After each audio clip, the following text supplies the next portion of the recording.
অসম জাতীয়তাবাদী যুৱ ছাত্ৰ পৰিষদৰ কেন্দ্ৰীয় সমিতিৰ সৌজন্যত পৰিষদৰ যোৰহাট জিলা সমিতিৰ উদ্যোগত তিতাবৰ আৰু বৰমূলা আঞ্চলিক সমিতিৰ সহযোগত আৰু তিতাবৰবাসী ৰাইজৰ আতিথ্যত আয়োজন কৰা কেন্দ্ৰীয় শিল্পী দিৱস মুকলি হোৱা ইতিমধ্যে চলি আছে।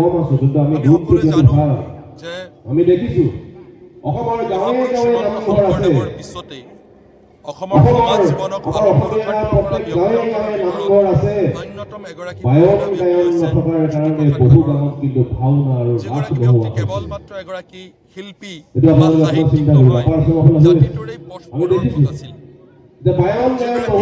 শিল্পীয়ে সকলো সময়তে সমাজখনৰ কথা ভাবিছিল। আটাইতকৈ সমাজখনক আগুৱাই নিয়াটোৱে তেওঁলোকৰ মূল মন্ত্ৰ বুলি ভাবিছিল।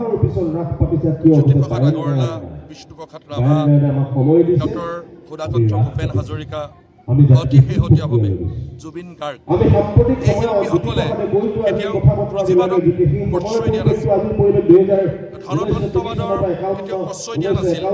তেওঁলোকে সকলো সময়তে সমাজবাদৰ কথা ভাবিছিল, অৰ্থাৎ সৰ্বহাৰা মানুহৰ কথা ভাবিছিল। আৰু সেইকাৰণে তেওঁলোকে এগৰাকী মহান শিল্পী।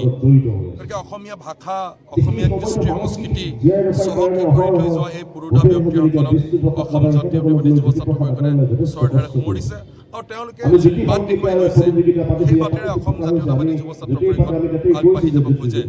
গতিকে অতি শেহতীয়াভাৱে আমি দেখিছোঁ যে ৰাজ্যখনৰ বাহিৰৰ পৰা বহু মানুহ ইয়ালৈ বিভিন্ন কাৰণত অসমলৈ আহিছে বা আহে। জ্যোতিপ্ৰসাদ আগৰৱালা যেনেধৰণে বা চন্দ্ৰপ্ৰসাদ আগৰৱালা, এই ব্যক্তিসকল মাৰোৱাৰী সম্প্ৰদায়ৰ ব্যক্তি আছিল, কিন্তু তাৰ পিছতো তেওঁলোকক বাদ দি পেলাই কেতিয়াও অসমীয়া জাতীয় জীৱন চহকী নহয়, অসমৰ জাতীয় জীৱন কেতিয়াও আগবাঢ়ি যাব নোৱাৰে। অৰ্থাৎ জাতিটো চহকী কৰি থৈ যোৱা ব্যক্তি এইকেইগৰাকী।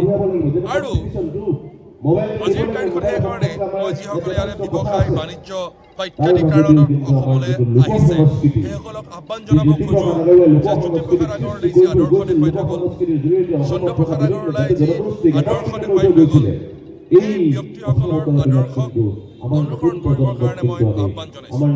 তাৰ লগে লগে আমাৰ যিসকল শিল্পী আছে, আমি সকলোকে শিল্পী বুলিয়ে মানো, যদিও তেওঁলোকে গায়ক বুলি কয়, তেওঁলোকে শিল্পী। সেই শিল্পীসকলৰ আমাৰ প্ৰতিও আমাৰ আহ্বান আছে, আহ্বান থাকিব। কাৰণ আমি দেখোঁ যে বহু শিল্পীয়ে একাংশ বুলি নকওঁ, আজি সৰহসংখ্যক শিল্পী গণতন্ত্ৰ বা শাসক পক্ষটোৰ লগত বা পুঁজিবাদৰ লগত থাকিব খোজে। কিন্তু যিসকল মহান শিল্পী, এই শিল্পীসকলে সকলো সময়তে কিন্তু সমাজখনৰ লগত বা সমাজবাদকে তেওঁলোকে প্ৰতিনিধিত্ব কৰিছিল। গতিকে মহান হ'বলৈ হ'লে এই যিসকল ব্যক্তি, এই ব্যক্তিসকলৰ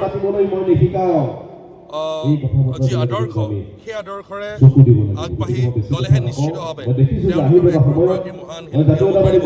গতিকে মোৰ শিল্পীসকলৰ আহ্বান যে ডক্টৰ ভূপেন হাজৰিকা, জুবিন গাৰ্গ, বিষ্ণুপ্ৰসাদ ৰাভা, জ্যোতিপ্ৰসাদ আগৰৱালা, এইসকলৰ যি আদৰ্শ, সেই আদৰ্শৰে আগবাঢ়ি গৈ